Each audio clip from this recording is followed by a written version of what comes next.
السلام علیکم ورحمۃ اللہ وبرکاتہ۔ پیارے بچوں، آپ گنتی کے عادات سے واقف ہو؟ ان عادات کا استعمال ہم اپنی روزمرہ کی زندگی میں بھی اپنے حساب کتاب، جمع تفریق، ضرب تقسیم کے لیے کرتے ہیں۔ ان میں ہم اردو کے عدد 1، 2، 3، 4، 5 اس طرح سے لکھتے ہیں۔ اسی طرح سے بین الاقوامی ہندسی اعداد 1، 2، 3، 4، 5 اس طرح لکھا جاتا ہے۔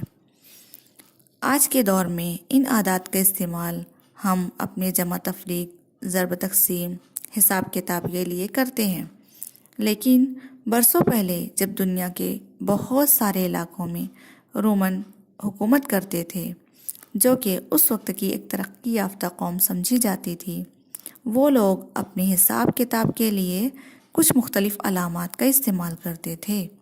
وہ علامات جو آج ہم لوگوں کو کہیں کہیں ہی نظر آتی ہے، جیسے گھڑی کے طبق پر، وہ کچھ اس طرح سے لکھی جاتی ہیں: 1، 2، 3، 4، 5۔